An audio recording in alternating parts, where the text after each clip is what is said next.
So we would do the cardiovascular exam with her laying in the same position about 30 degrees. And I would check the jugular vein. There's no distension there, so there's no JVD. Haley, does anything hurt on your chest? We've already inspected it to know that it looks okay. I don't see any heaves or thrills. I don't feel any heaves or thrills upon palpation. We would locate the point of maximal impulse. The PMI is at the 5th intercostal space mid-clavicular line, and there does appear to be a regular rate and rhythm there. So now what I'm going to do is auscultate. I'll do this with the bell and the diaphragm in all of those cardiac areas. For purposes of this exam, I'm just going to do it with one, but I would do it with the bell and the diaphragm. We would start with the aortic, pulmonic, Erb's point, tricuspid, and mitral areas.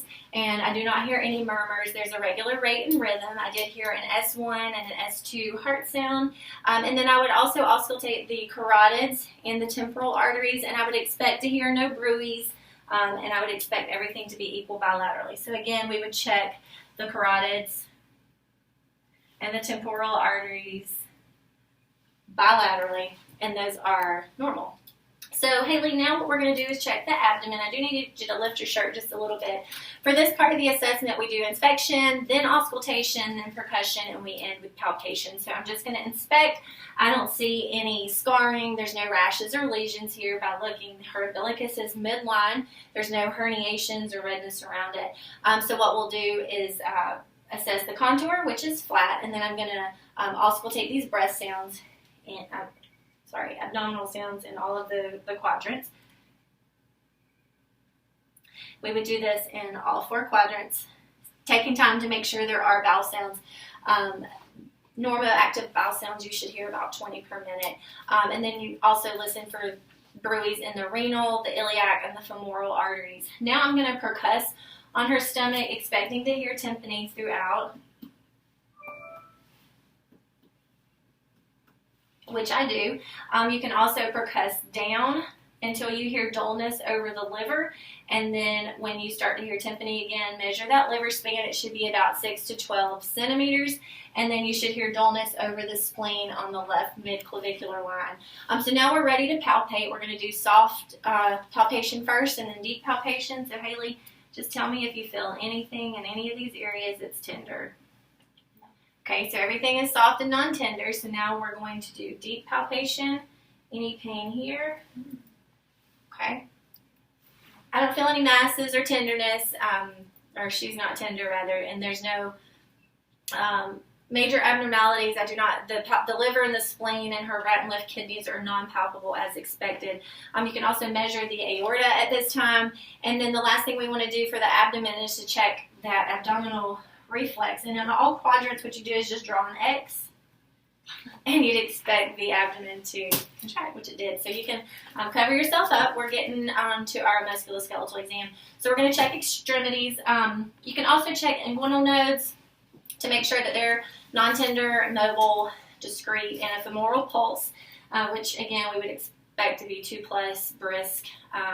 And we're going to inspect and palpate all of the extremities next, making sure that there's no edema, no skin discoloration, that the skin is warm and dry. We would do this on legs and arms. And then we're going to grade the distal pulses. I'll do it on one side for this exam, but again, we would do this on both sides. So Haley, I'm going to check your radial pulse, your popliteal pulse, the posterior tibial, and the dorsalis pedis. And I do feel all of those +2, which is normal. We're going to go on to the range of motion and check all of the joints. The neck, again, we did that earlier. Her range of motion was full, and she pushed against resistance, so that's a 5 out of 5 strength. Sit up for me. Let's check your shoulders. Can you put your arms up for me? And down and back. Okay, good. Behind your head. And behind your back. Good. Now I want you to pull against my hands. Good. And now resist. Okay. All right. She has 5 out of 5 shoulder strength and full range of motion there. Bend your elbows for me and extend them. Rotate them in. Rotate them out. Now I want you to bend them up. Push against me. Good. Now pull. 5 out of 5 strength there, and her range of motion is full range of motion. We're going to check hands, wrists, and fingers.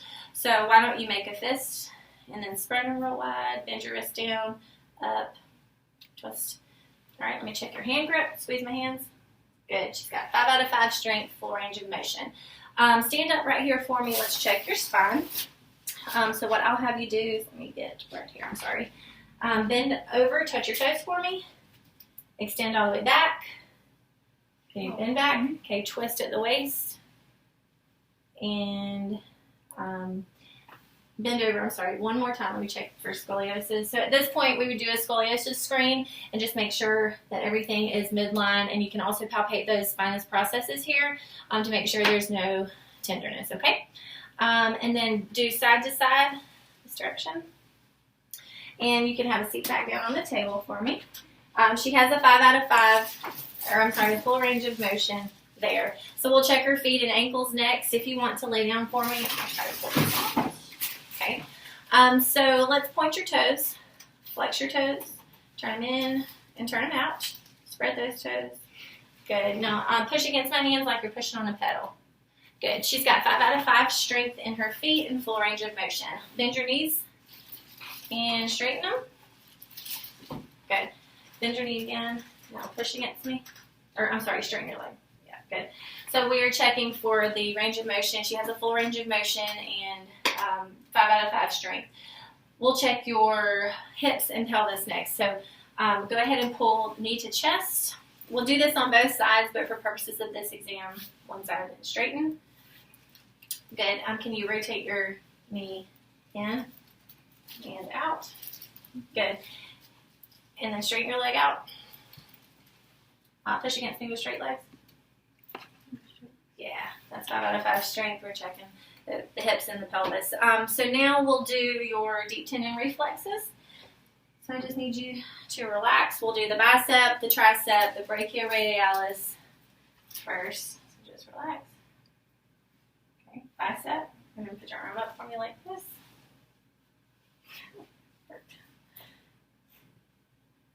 Brachioradialis. And then let's check the... Oh no. Okay, okay, ready? All right. The knee reflex and the ankle. Sorry. Okay, let's do the plantar. I don't have my table now. Okay, so we're going to check the Babinski. Okay. Sorry, okay. Babinski is negative. So now we're going to do the last thing, the nervous system exam. Again, Haley's conscious and alert throughout this whole thing. She's acting appropriate, even though we're acting silly now. She's followed my commands appropriately. That's her cognitive impairment that's intact. Haley, what did you have for lunch today? Do you remember? Spaghetti. Okay, and where did you go on summer vacation? The beach. Okay, so her recent and her remote memory are intact. We already checked her orientation earlier. She's alert and oriented times 4.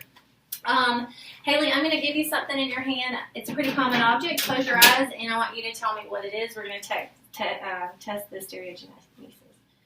What's that? Spoon. Okay, good.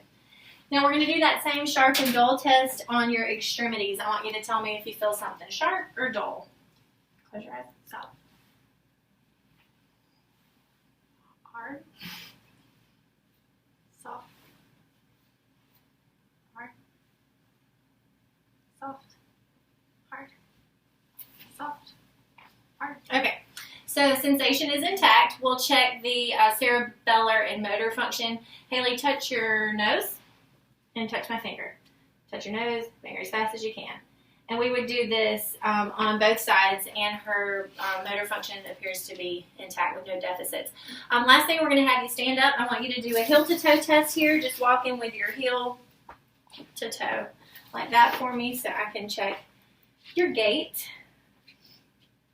Good. And she has a steady gait, well balanced. All right, come back here. Just stand shoulder width apart and close your eyes for me. Good.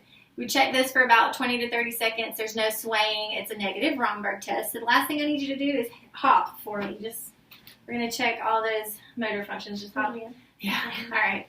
So that wraps up our head to toe assessment. Thanks for your time.